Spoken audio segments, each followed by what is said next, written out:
চাষ করেছে চাষি, কিন্তু ফসল পড়ে আছে খেতেই। আলু কিনছে কই? যদি আলু বিক্রি না হয় তাহলে ঋণ মেটানো যাবে কি? অগত্যা বিকল্প পথ দেখতে হচ্ছে আলু চাষিদের। এবার বহুজাতিক সংস্থার কোম্পানিকে তারা বেছে নিচ্ছে। কেন জানেন? এর মাধ্যমে আলু চাষে কিছুটা হলেও লাভবান হতে পারবেন। ওই কোম্পানি আলু চাষের আগেই 500 টাকারও বেশি দাম বেঁধে দিয়েছে। আর সেই দেখে দেখা যাচ্ছে বর্তমানে আলুর দাম 300-400 টাকা।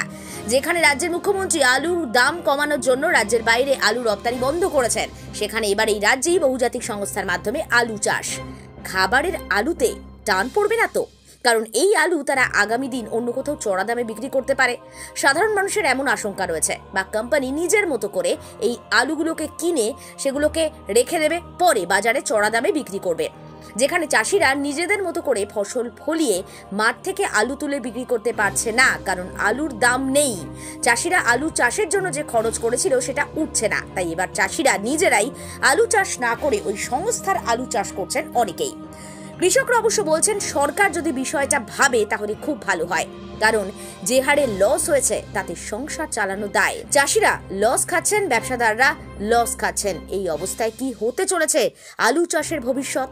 বিকল্প ব্যবস্থা কতটা কার্যকরী হবে চাষের জন্য, কতটা উপযোগী হবে সাধারণ মানুষের জন্য?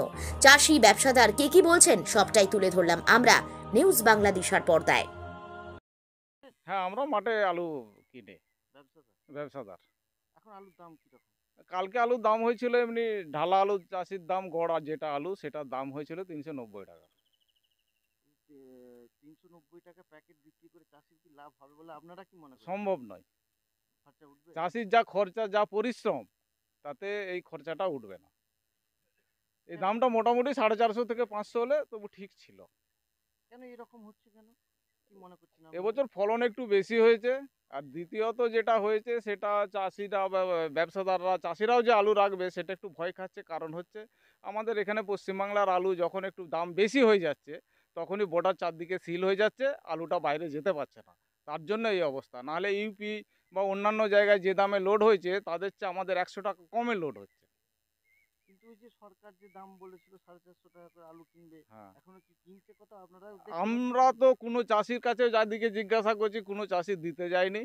আর বা সরকারও কিনছে বলে কোথাও এরকম যে হ্যাঁ এখানে সরকার ক্যাম্প করে আলুটা কিনছে, সেটা বুঝতে পারছি না।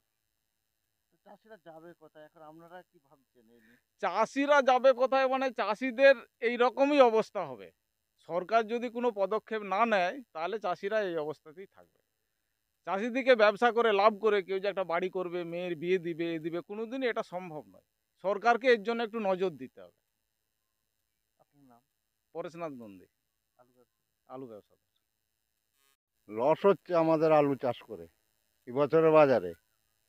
তো অন্য অন্য বছর তাহলেও লাভ টাভ হয়েছে একটু কিছু, এবছর পুরো লস। 3,000 টাকা বস্তা আলু, বীজ আলু, আর বিক্রি হচ্ছে 380 টাকা, 90 টাকা, এই জোর দাম 350 টাকা। 350 টাকা। সরকার আলু কিনে নেয় এবং কিছু এই ব্যবসাদাররাও তারা কিছু নেয়নি আলু, বলছে লস হচ্ছে। দিকে বন্ধ করো বন্ধ করো, সব রবা উঠে যাচ্ছে, বন্ধ করে দিচ্ছে। লরিওয়ালা দিকে আর সব দিকে মারধর হচ্ছে, আর সব হচ্ছে, শুনতে পাচ্ছি আমরা। তাহলে এখন সরকার দেখা নেই কেন? দেখানো সরকার আর কোনো সার সবজি দেয়নি, কিচ্ছু না। আলুর যে যার পাচ্ছে নিয়ে যাচ্ছে, মা কতদিন ফেলে রাখবো, জল হবে আর সব হবে। আমরা আলু মাঠে আলু কি ও হচ্ছে কেন বিপদে পড়ে দিতে হচ্ছে আমাদেরকে, আমাদের তো উপায় কিছু নাই, চাষ ছাড়া উপায় নাই। এই তো দেখতে পাচ্ছেন কীরকম অবস্থা। একে ফলন সেরকম হচ্ছে না, তার উপরে আবার এইরকম বাজারের পরিস্থিতি। 330 টাকা, কুড়ি কুড়ি টাকা প্যাকেট বিক্রি আলু বিক্রি করে কি হবে বলুন না? এতে এই যে চাষ করেছেন, এতে নিজস্ব আলু, হ্যাঁ, এতে লাভ লসটা আপনাকে নিতে হবে। আমাকেই নিতে হবে। এবছর সমিতি থেকে লোন করা আছে 30,000 টাকা, সেই লোন কি করে শোধ করবো সেটাই আমার চিন্তা। তারপরে এতে কী বলে বীজ আলু কেনা আছে 20,000 টাকা, সেইখানে পয়সা, এবারে এই লেবার, তারপরে এতে নিজেদের কতটা নয় আমি বাদ দিচ্ছি, কিন্তু লেবারের পয়সাটা দিতে হবে, সেইগুলো কি করে আমরা ইয়ে করবো?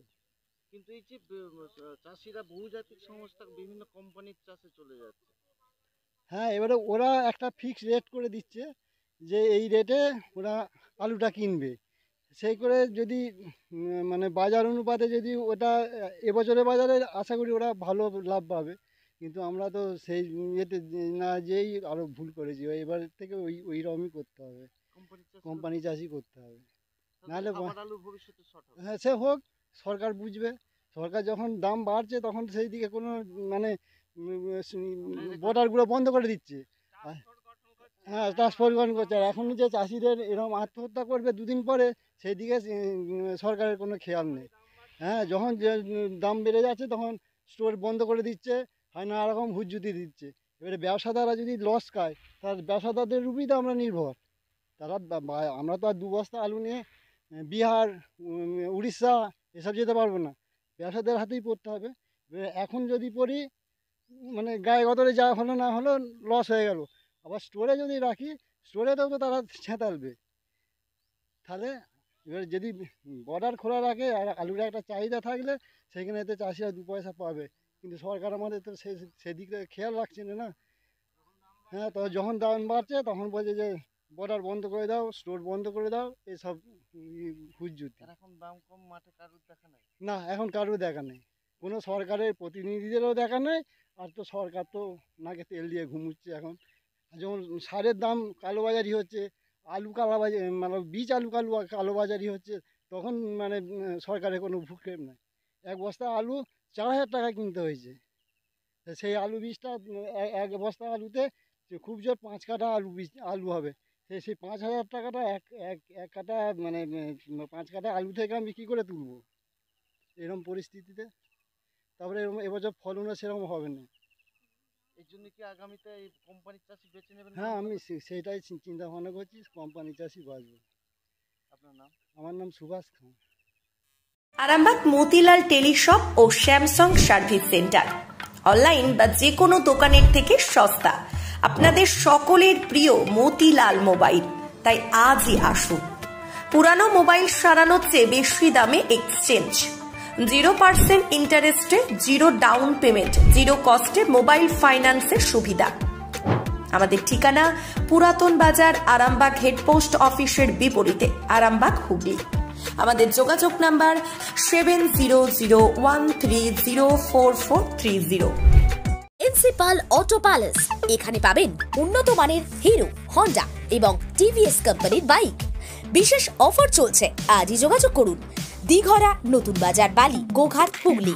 যোগাযোগের নম্বর 8900011146। দেরি না করে আজই আসুন। তোমরা হজ যেতে চান? অল্প খরচে হুগলির আরামবাগ শহরের আল মুত্তাকিন ইন্টারন্যাশনাল ট্রাভেলস নিয়ে যাচ্ছে মক্কা মদিনায়। আর দেরি না করে বিস্তারিত জানতে আজই ফোন করুন 9775752587 নম্বরে।